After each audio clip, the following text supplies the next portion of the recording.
Hello students, how are you?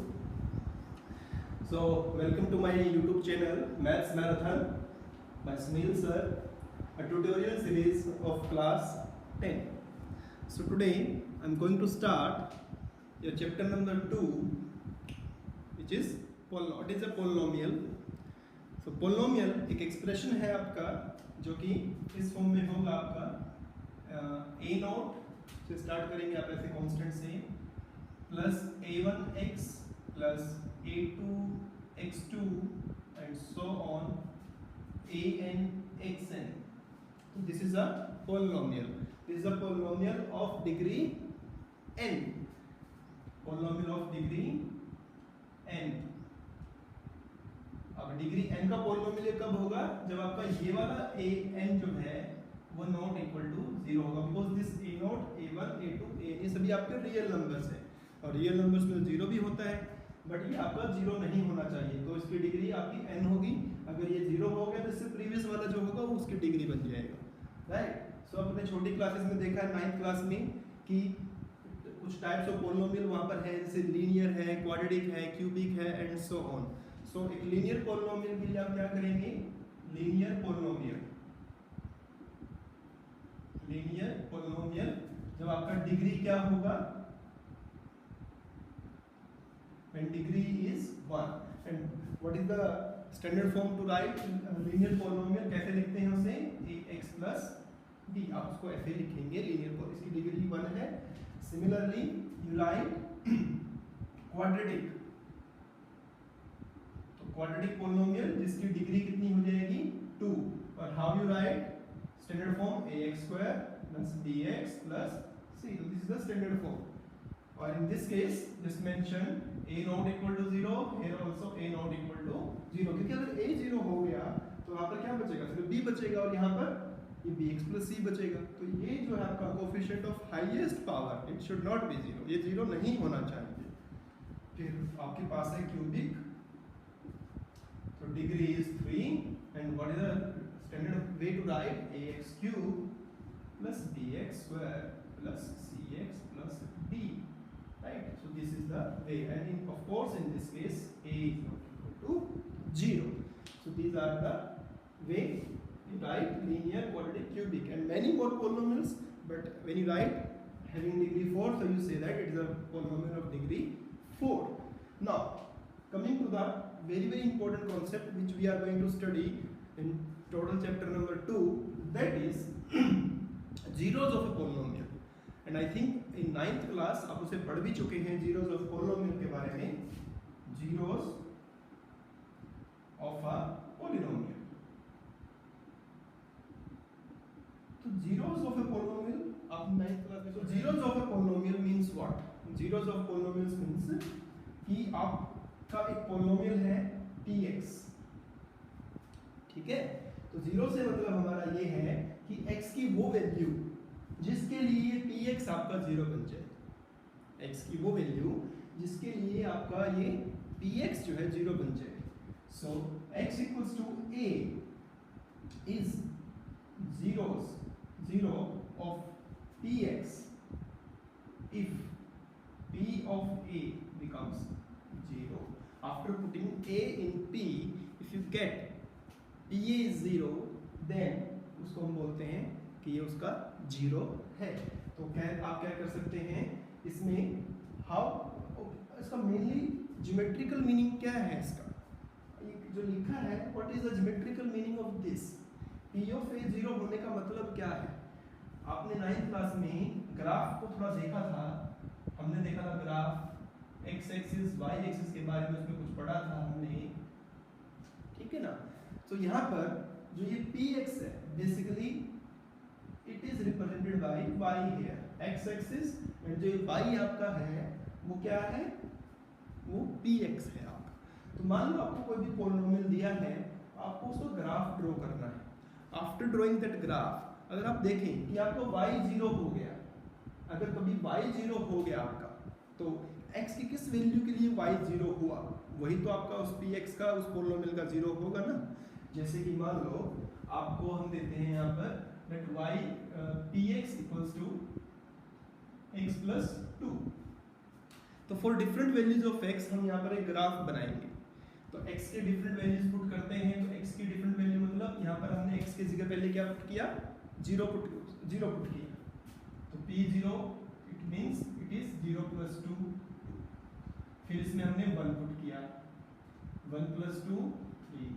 फिर यहाँ पर -2 पुट करा, आप कुछ भी कर सकते हैं, -2 + 2 0। एक ग्राफ बनाकर देखते हैं इसका कि x और y को प्लॉट करके देखते हैं। इस पे x 0 पुट करने पर आपका ये 2 आ रहा है, मतलब दिस इज 0 2। फिर 1 पुट करने पर ये 3 आ रहा है, मतलब ये 1 3, ठीक है। और ये -2 आपका यहाँ पर होगा, -2 पुट करने पर आपका 0 आ। तो ये ग्राफ बन गया आपका, ठीक है। तो इस ग्राफ में आपका y0 कहाँ पर हुआ, आपका y0 यहाँ पर हुआ। यहाँ पर 0 हुआ, मतलब y का मतलब px 0 कब हुआ, जब आपका x कितना था, -2। तो x = -2 is the 0 of this polynomial. इसमें सबसे इंपॉर्टेंट बात आप एक और नोट करेंगे कि जो ग्राफ आपने बनाया उसने x एक्सिस को कहाँ पर टच किया, उसने x एक्सिस को यहाँ पर टच किया। तो जब वो ग्राफ x एक्सिस को टच करेगा या कट करेगा, उतने ही उसके अंदर जीरोस बनेंगे। ये बात अभी आपको याद रखनी है। तो ये आपका ज्योमेट्रिकली पहली एक्सरसाइज भी है कि आपको पता करना है ग्राफ से कि एक पॉलिनोमियल जो है ग्राफिकली अगर आपको पता करना है कि कितने, उसके लिए आपको देखना होगा कि जो आपका y = px जो ग्राफ है उसने x एक्सिस को कितने पॉइंट पर कट किया। ऑब्जर्विंग हियर, यहाँ पर जो ग्राफ है वो उसने इसको 3 जगह कट करता है, 1 2 3। तो इन 3 जगह पर आपका y0 बन रहा है। 3 जगह y0 होने का मतलब क्या है कि यहाँ पर px आपका 0 बन रहा है, यहाँ पर भी px आपका 0 बन रहा है, और यहाँ पर भी px आपका, px का मतलब y से है, यहाँ पर सिर्फ एक पॉइंट पर px 0 बन रहा है, ठीक है। और यहाँ पर px 0 नहीं है किसी भी पॉइंट पर। सो क्या कहेंगे हम यहाँ पर, number of zeros, how you find. So number of zeros यहाँ पर बनेंगे आपके 3, क्योंकि इसने 3 जगह उसको कट किया। यहाँ पर कितने जीरोस बनेंगे, नंबर ऑफ जीरोस यहाँ पर 1 बनेगा, और यहाँ पर कितने होंगे, 0, no zero, you can write no zero. यहाँ पर आपके जीरोस नहीं होंगे क्योंकि इसमें आपका px जो है 0 नहीं है। Polynomial have at most 1 0। एक लीनियर पॉलिनोमियल के अंदर maximum, at most means maximum, एक 0 हो सकता है। ऐसा नहीं है कि उसमें होगा ही होगा, जरूरी नहीं है। अगर उसका ग्राफ ऊपर से कट करके ऊपर से चला जाए निकल कर, तो उसका 0 नहीं होगा।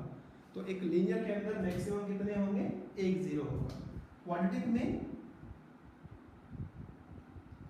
Quadratic polynomial has at most, again at most 2 zeros, 2 zeros।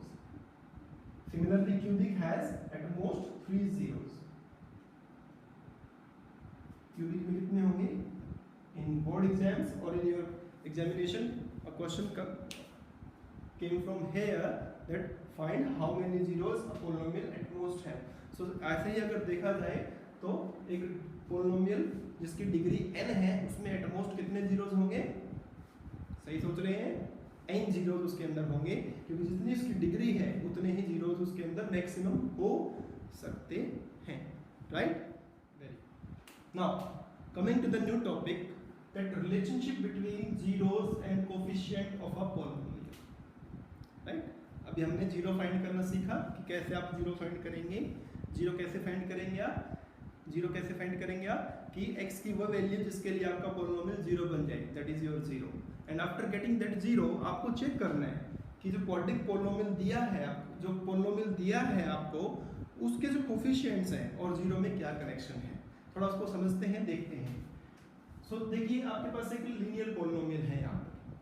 Now this linear polynomial has 1 0 as I told you earlier, अभी थोड़ी देर पहले बताया मैंने आपको।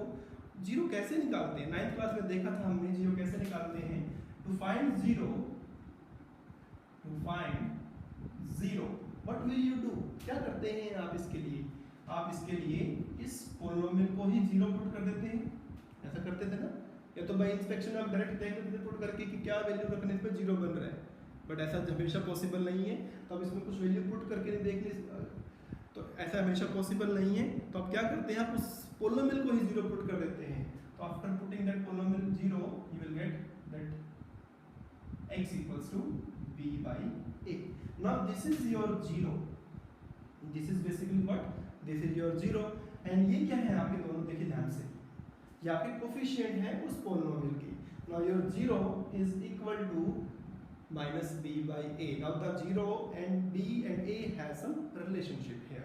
Now the most important, वो जो हम सेकेंड डिग्री में करेंगे क्वाड्रेटिक पोलिनोमियल में, जो कि आपका बहुत इंपॉर्टेंट क्वेश्चन है एग्जाम के लिए, फ्यूचर कंपटीशन एग्जाम्स के लिए, ठीक है ना। तो वो क्या है, आप उसको पढ़ेंगे थोड़ा कि आपका अगर एक क्वाड्रेटिक पोलिनोमियल है, क्योंकि यहाँ तो आपने जीरो उसको पुट करके तुरंत फाइंड कर लिया, लेकिन इसमें आप ऐसा नहीं कर पाएंगे। So for a quadratic polynomial ax square bx plus c, आपको a, b और c तीन कोफिशिएंट हो गए, और इसके जीरोस, क्योंकि इसकी डिग्री कितनी है 2, तो मैक्सिमम जीरोस कितने होंगे, 2 होंगे, अभी थोड़ी देर पहले बताया मैंने आपको। तो उन दोनों जीरोस को अब यहाँ पर क्या करते हैं, एक अल्फा और एक बीटा से डिनोट कर लेते हैं, ठीक है ना। तो these are two Greek letters, इन्हें हम ग्रीक लेटर्स बोलते हैं, जो कि नॉर्मली हम यूज करते हैं क्वाड्रेटिक पोलिनोमियल्स के लिए, उसके जीरोस के लिए। So this don't be confused. These are as simple as your A, B, C, D. ठीक है ना। तो ये अल्फा बीटा आपके ग्रीक लेटर्स हैं। तो एक को हमने अल्फा मान लिया, एक को आपने बीटा मान लिया, ठीक है ना। तो अभी यहाँ से आप क्या देखेंगे कि आप अगर लिखते हैं कि x equal to is a zero, है ना। 9th क्लास में देखा था कि x इक्वल टू 2 जो है, मान लो किसी भी पोलिनोमियल का जीरो है, तो इसका मतलब क्या था कि x minus 2 is a factor, है ना। अभी 9th क्लास में एक फैक्टर थ्योरम थी, एक रिमाइंडर थ्योरम थी, पढ़ी थी आपने। तो रिमाइंडर थ्योरम में आप क्या करते थे कि x माइनस 2 से आपने किसी को डिवाइड करके देखा, रिमाइंडर आपने पाया, फिर फैक्टर थ्योरम पढ़ी कि x माइनस 2 से डिवाइड करने के बाद अगर रिमाइंडर जीरो आया तो उसका फैक्टर हो गया। So x equal to 2 is a zero और x minus 2 is a factor. So अगर अल्फा एक जीरो है, x माइनस अल्फा एक फैक्टर होगा उस पोलिनोमियल का। सिमिलरली x माइनस बीटा भी एक फैक्टर होगा उस पोलिनोमियल का, and generally we write it as p of x। So उस पोलिनोमियल को हम ऐसे भी लिख सकते हैं, and moreover you can just write this px is written in this way.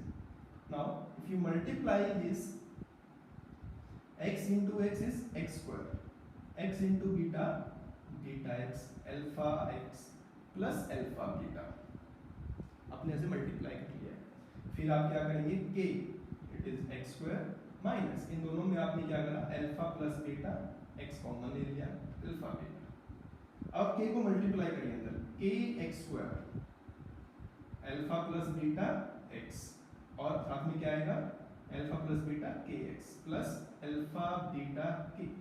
ना ये जो पोलिनोमियल आपका आया है, ये कहाँ से आया है, ये पोलिनोमियल यही तो था, क्योंकि इसके जीरोस अल्फा बीटा थे, उन अल्फा बीटा को आपने इस फॉर्म में लिखकर आपने पोलिनोमियल बनाया, तो जो पोलिनोमियल आपने बनाया वो यही पोलिनोमियल तो था, right.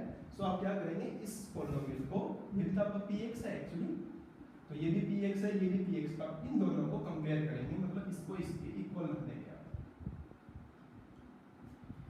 So just comparing this to, this equal to this, so coefficient आप जब कंपेयर करेंगे तो इधर x स्क्वायर है, इधर k x स्क्वायर है, तो लाइक टर्म्स को ही लाइक टर्म्स के को कंपेयर कर सकते हैं आप, इधर x स्क्वायर वाला उधर x स्क्वायर वाले को कंपेयर करेंगे। तो नॉर्मली हम करते हैं x नहीं लिखते, क्योंकि ये तो कैंसिल हो जाना है, तो you just see that k equal to a. Similarly if you compare, यहाँ पर भी x है, यहाँ पर भी x है, दोनों x कैंसिल हो जाएंगे, minus alpha plus beta into k equal to what, b। So आपने यहाँ से क्या देखा कि अल्फा प्लस बीटा, मतलब आपके जो दो जीरोस हैं, sum of zeros is minus b by k, and आपने पता चला यहाँ से कि k क्या था आपका, a था, तो आप इसको पुट कर देंगे तो माइनस b बाई a, तो अल्फा प्लस बीटा is minus b by a। Similarly if you compare the constant term alpha beta k equal to c, so so what is your alpha beta? इसे हम कहते हैं product of zeros. So product of zeros is c by k. So as you have found, what is k? K is a, it is nothing but c by a. So what kind of relationship you are getting from here? I'm just writing in short that sum of zeros,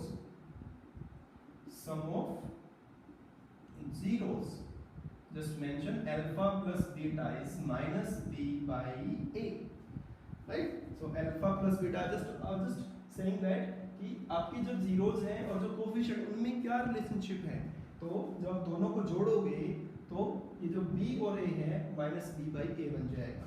and when you take product of zeros, जब आप इनकी multiply करोगे तो बनेगा c by a. And it is very important for some questions which will you solve in your competitive in your exams. Now we are just going to verify that relation with the help of two examples. So first of all, we are having this example and we need to find its zeros. अब zeros कैसे find करेंगे? आपको इस quadratic polynomial को दो linear polynomial में change करना है, ठीक है? और आपने शायद 8th 9th और 9th में आपने किया है कि क्वाड्रेटिक पोलिनोमियल के कैसे आप उसको मिडिल टर्म स्प्लिट करके फैक्टराइज कर सकते हैं. आपने देखा x² - 2x - 8 यहाँ पर है. आपको आई होप सबको आता होगा, फिर भी मैं एक बार आपको बता देता हूँ कि कैसे फैक्टराइज करते हैं.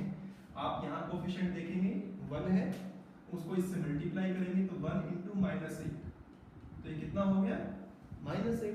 अब आप -8 के फैक्टराइज करेंगे तो -8 कितना हुआ? 2 × 2 × 2. So just you can write 4 × 2. Now if you want to split -2, so you can see that 4 × 2, 8, and if you subtract 2 from 4 you will get 2. But here we are having negative symbol, तो negative symbol अगर है तो 4 आपका negative हो जाएगा, 2 आपका positive हो जाएगा.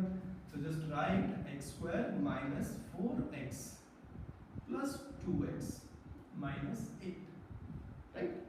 So take x common, दोनों में x है तो x कॉमन लिया तो यहाँ पर 4 बचा. अब इन दोनों में आपका 2 कॉमन है, ठीक है ना? जैसे 2 कॉमन लेंगे तो यहाँ पर x - 4 बचेगा और जो ये x - 4 है ये दोनों में सेम होना जरूरी है, तभी आपका फैक्टराइजेशन माना जाएगा, नहीं तो नहीं होगा आपका फैक्टराइजेशन. तो दोनों में x - 4 x plus 2. अब आप क्या करेंगे? How do you find zeros? आप एक 1 बाई पर इनको 0 पुट करना. आपने इन दोनों को 0 पुट किया तो यहाँ से आपने क्या पाया? x = 4 पाया और यहाँ से आपने x को क्या पाया? -2 पाया. सो एक किसी भी को आप एक को नाम दे दो अल्फा और एक को आप नाम दे सकते हो beta, right? This could be beta and this could be alpha also. आप किसी को भी अल्फा बीटा का नाम दे सकते हैं. So these are your zeros, ठीक है? अब आप देखेंगे कि सम कितना है इनका. सम ऑफ जीरोस मतलब अल्फा प्लस बीटा देखेंगे तो 4 प्लस -2. अब 4 में प्लस करेंगे -2 को तो यू विल गेट 2, राइट? और आप इनकी मल्टीप्लाई करेंगे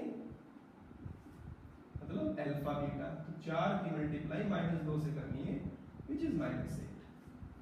अब बात हो रही है कि इस चीज को जो हमने इतना सब कुछ कर दिया, क्या इस सब की हमें वास्तव में जरूरत थी? क्या हम ये सब चीजें डायरेक्टली फाइंड कर सकते थे? Yes, of course we can find directly. By what? By the relationship of zeros and coefficient. Now in this question just we are verifying this. कैसे? देखिए आप सभी. First of all just if you take this question, first of all just write the coefficient of this. So you are here a with 1, b with -2 and c with -8. अब सबसे पहले आपको इसको लिखना बहुत जरूरी है. और ये जैसे माइनस है please use these symbols also. कुछ बच्चे छोड़ देते हैं यहाँ पर. ना सबसे पहले according to formula alpha plus beta was b minus b by a. So what is your b?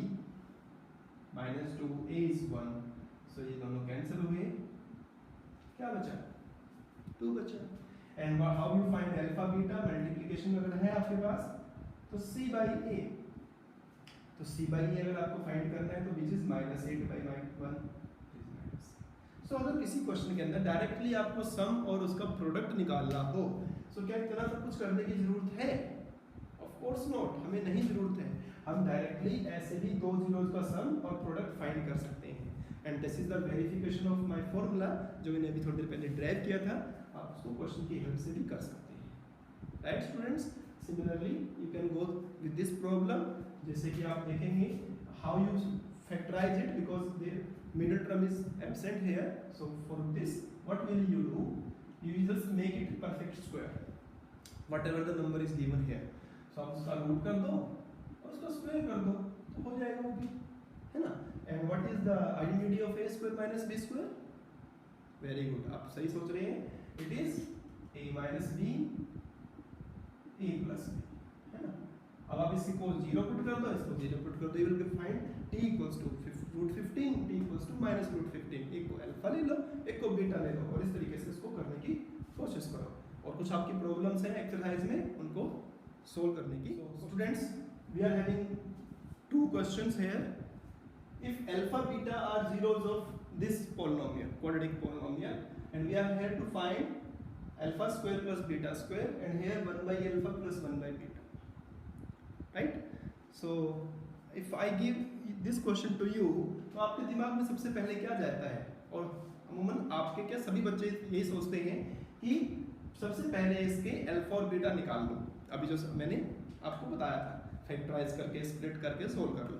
तो आपने उसका अल्फा बीटा फाइंड कर लिया, देन उसके अंदर पुट कर लो, ठीक है? आप कर सकते हैं, no problem, but that is a very very lengthy process. अभी हमने एक रिलेशनशिप पढ़ा है जीरोस और उनके कोफिशिएंट्स के अंदर, सो हम उसे यूज करके हम वाई भी find alpha and beta separately. Just अब जब हमें पता है डायरेक्टली कि their sum is that and their product is that, means their sum is b minus b by a, their product is c by a, तो हम क्यों इतना मेहनत करें उसके अंदर फाइंड करने के लिए? और सबसे इंपॉर्टेंट बात, आप कर भी लेंगे, उनके अल्फा बीटा फाइंड कर भी लेंगे, लेकिन कुछ क्वेश्चंस ऐसे होंगे जो फैक्टराइज नहीं हो पाएंगे डायरेक्टली, आपको बहुत सोचना पड़ेगा, फिर क्या करेंगे? So that's why try in this way, जैसे मैं आपको करवाने की कोशिश कर रहा हूँ, आपको ऐसे करना चाहिए। So for this question, first of all let you are given that alpha beta are zeros, then what is alpha plus beta here? First of all, just see here, a is 2, b is 1, c is minus 5. So what is alpha plus beta? आपको पहले लिखना है minus b by a, which is minus 1 by 2. Directly you can find this sum. So why we find alpha alone, beta alone? So directly we can find their sum. Then alpha beta c by a. So how you find c by a? There is given to you minus 5 by 2. So you are having alpha plus beta, you are having alpha beta, and you want to solve this question. 1 by alpha plus 1 by beta. Just take LCM, which is alpha beta. Just take LCM alpha beta, and here we are having beta plus alpha. And from these two conditions, we are having their sum, alpha plus beta or beta plus alpha, which is minus 1 by 2 divided by alpha beta, which is minus 5 by 2.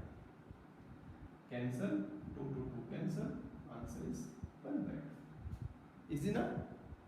So directly you can find that. There is no need to find alpha and beta separately. अलग अलग निकालने की जरूरत नहीं है, आप उसे direct use करिए। Similarly, you can solve this one. So for this, you can make an identity. आप एक फॉर्मूला बना सकते हो. It is alpha plus beta whole square minus 2 alpha. Solve these problems. Try to solve this, and this. Of the next, the last of this video, formation of quadratic polynomial when alpha beta are given. It means two zeros are given. You need to find quadratic polynomial. So earlier I told you that if alpha is 0, then x minus alpha is a factor of that polynomial. Beta is 0, then x minus beta is also factor of that polynomial. So then if you multiply these two, then it is your quadratic polynomial. And quadratic polynomial जो है आपका है वो हमेशा fraction less होता है, fraction उसके form में नहीं होता, तो उसको हटाने के लिए we just use a constant k here.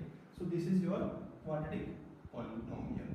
सो अगर क्वेश्चन पूछा जाए आपसे find a quadratic polynomial whose zeros are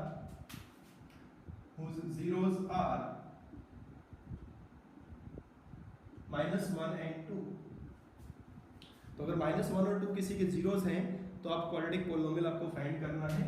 So what will you do here? Just write k into x minus minus 1 x minus 2 here, and if you just multiply x into x, x square, x into this 2x, 1 into x and minus 2, so it is k x square minus x minus 2, and this k is because this is fractionless, so this k is here because k is any real number, k is 1, so this is your quadratic polynomial. And sometimes what you can use if you just expand this, अगर आप इसे आगे multiply कर देते हैं तो एक और फॉर्मूला आप बना सकते हो, x square minus sum of zeros plus product of zeros. आप ऐसे भी इसको डायरेक्टली यूज कर सकते हो. अगर आपको सम ऑफ जीरोस दिया है, प्रोडक्ट ऑफ जीरोस दिया है, तो आप डायरेक्टली इसको भी यूज कर सकते हो, और आपको अलोन दिया है अल्फा बीटा, तो आप उसे ऐसे भी यूज कर सकते हो. तो इसके लिए मैं आपको बताता हूँ, x square minus, just you need to write s x plus p. S x means sum of zeros, p means product of zeros. Directly can solve. अगर आपको सम दिया है 1/2 और प्रोडक्ट दिया है मान लो 3/4, सो आप you can not use this formula here because alpha beta alone आपको नहीं दिया. तो आप क्या करेंगे, सम के x square minus sum 1/2x plus 3/4. आपको क्या करना है, अपना पॉलिनोमियल को फ्रैक्शन लेस बनाना है यहाँ पर. तो फ्रैक्शन लेस बनाने के लिए आप क्या करेंगे, इसमें 4 एलसीएम ले लेंगे, 4x square minus 2x plus 3, और जो 4 है आपका नीचे जो 4 है that is your k is 1/4. तो आप उसे हटा देंगे बिकॉज योर पॉलिनोमियल इज फ्रैक्शनलेस, तो आप इसे ऐसे लिखेंगे.